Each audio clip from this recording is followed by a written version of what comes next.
Today's the day to get the subflooring into the van. I cut these templates for the subfloor about 4 weeks ago, maybe 5 weeks ago, using the old flooring that came out of the van that I hung on to because I knew I would need it for this purpose. These panels are actually pretty heavy for me. They're heavy. It's OSB. It weighs quite a bit, so I'm just kind of having to walk this into place as I get it into the van. And I'm laying this down now with all the other pieces so that I can climb under the van and mark the spot where the hole for the shower is supposed to be.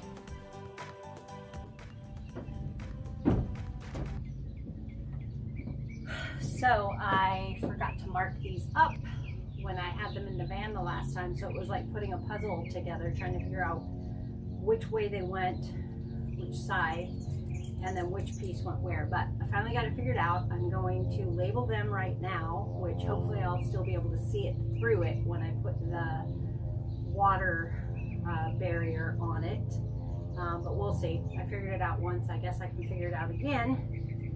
Anywho, I'm doing this so that I can mark my shower hole, and from the bottom under the van, I'll trace that out, and that will enable me to drill the hole in the right place on the subfloor, as well as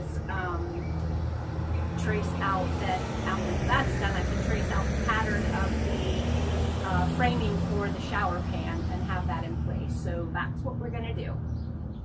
First, I'm gonna label these. This is 3. I couldn't remember which direction to write the 3. Duh. 2 and 1. And now the fun part, where I get to crawl under the van in the street just in front of my driveway so that I can trace the circle that I've already cut into the metal flooring of the van and trace that onto the subflooring and get that lined up before I put my shower pan in.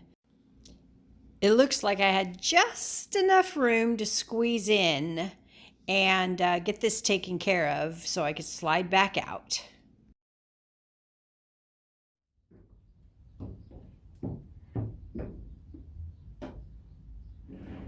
Now it's time to take the flooring back out so that I can drill the hole on the subfloor where the shower is going to go. Oh my gosh, I just yawned. So I'm dragging this heavy piece out again. I'm wearing my gloves throughout this whole process because I don't want to get splinters. So here's an example of how I'm walking the board over to the sawhorses, because to lift it and carry it is just more than these old lady arms can handle. So I'm getting this put into place, and then I'm trying to figure out the best way for me to lift it on without the sawhorses slipping around, and also without dropping it on myself. That noise makes my teeth hurt like nails on a chalkboard. All right, so my hole is there, and I've made sure, that when I drill through, I'm not going to hit the sawhorse. So we're going to go ahead and drill the hole. All right, so in order to get the hole saw on my drill, you've got to drop these pegs here. You just unscrew this disc and they drop down, and then you select the hole saw size that you need. This is the same one I used to drill the hole in the van, and you will thread that on here and line up, hope you can see that, you line up the 2 pegs in any of those 4 holes opposite each other, and then you screw this back up and you're locked in place. So this allows you to drill a pilot hole and then go in and drill the actual hole. I love tools. So once you have that done, you drop your hole saw into your drill. Make sure you've got it tight. I make sure that the arrow is pointing down, which means I'm drilling into something. That's important. And we'll go ahead and drill the hole.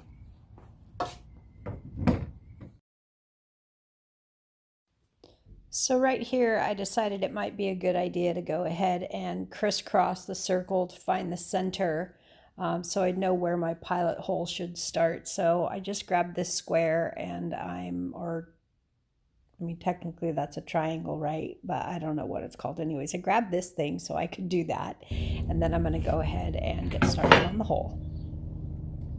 So it isn't dead on, but it'll do because I do have a little bit of wiggle room. But I just scored it so that I know where to put the tip of the drill bit.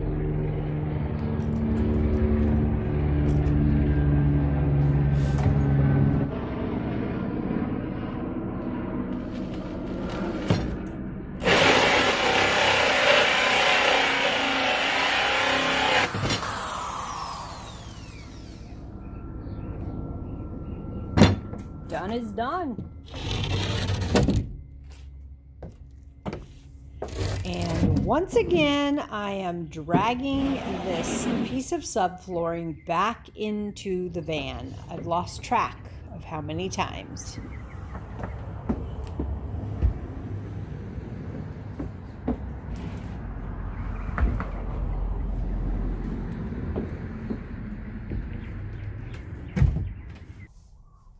Look at that perfect little hole!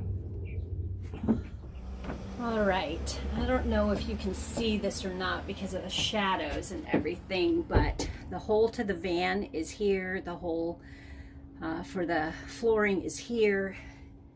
And I just need to get it lined up, which means this has to go back a little.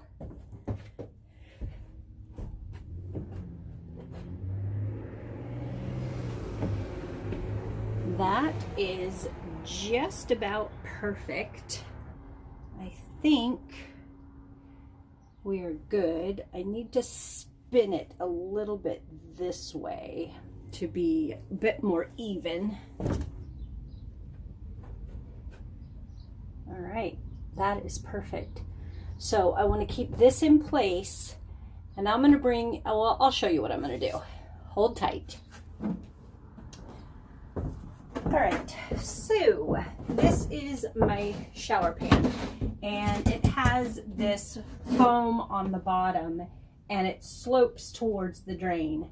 Now, I don't want this to be on top of my subfloor because I will lose height in the shower because this already brings the shower pan up a bit.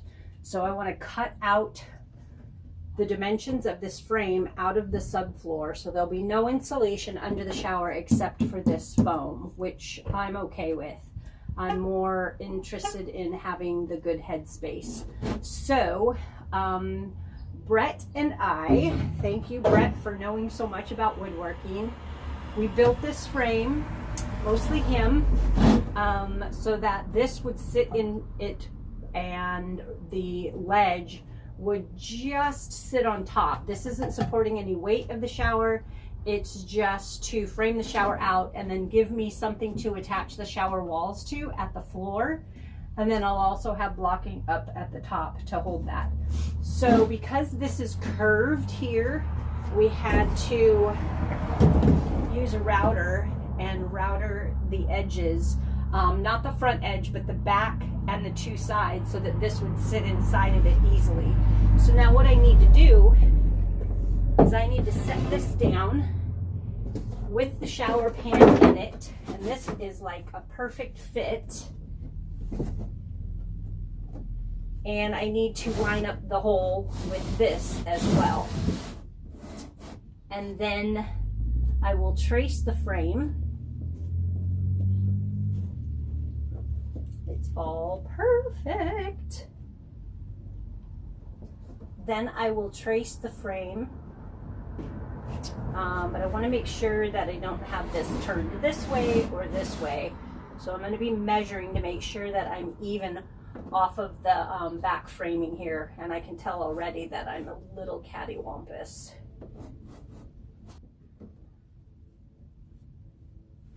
And I want to make sure that these edges are flush. And I also want to make sure that this back edge is flush, which it is.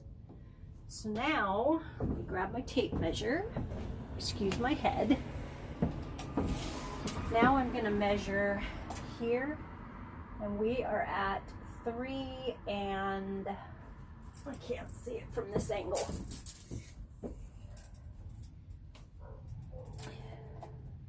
Right here, we are at 3 5/16. Here we are the same. Yep, we're good. And the whole line's up. So I'm going to carefully lift the shower pan off and then trace this frame.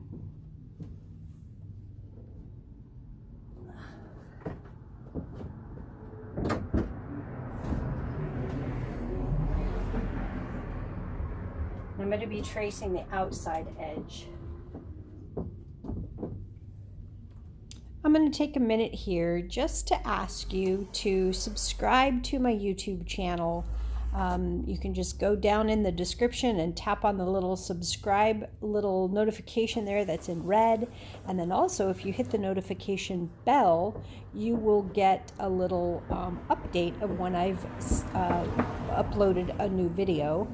And then also, if you like the videos that I'm posting, or that you're excited for me about what I'm getting accomplished here, I would love it if you would just give me a thumbs up.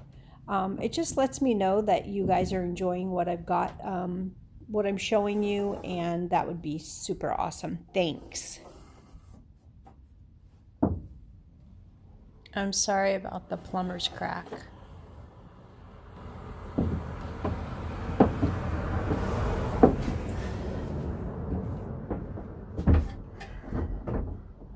Now that bit needs to be cut out of the subfloor.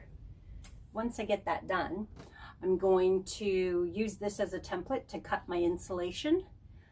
That is going to go under this, and it's a 1/2 inch. I'm not putting a lot of insulation on the floor, mostly because, again, I don't want to lose any height for myself. And then I will put water protectant on this. I think it's called Red Guard or something like that. I'll be brushing or rolling it onto this, letting it dry. Then this will come in, and I will screw this down just a few places, and then I'm going to do the flooring. I'm super excited. It's going to be like the first build part of my van. Well, I guess that's not true. I did the water tank, but anyways, I'm super excited. Well, I hope that you enjoyed that video, and I hope that you will join me on my next video where I finish the actual subfloor. So the second half of this process will be the next video. I'm trying to shorten these a little bit because I feel like some of them get really long. So I'm just going to divide this one in two. So hopefully you'll watch it till the end and watch the next one. And I'm telling you, this is so exciting for me because I feel like it is enabling me now to go into all of the rest of the building processes now that I've got my subfloor or my foundation in place. So after this video, I'm going to actually video myself doing the flooring, and I can't wait. Can't wait. I might even do a little dance on that one. Thank you for joining. I'll talk to you later.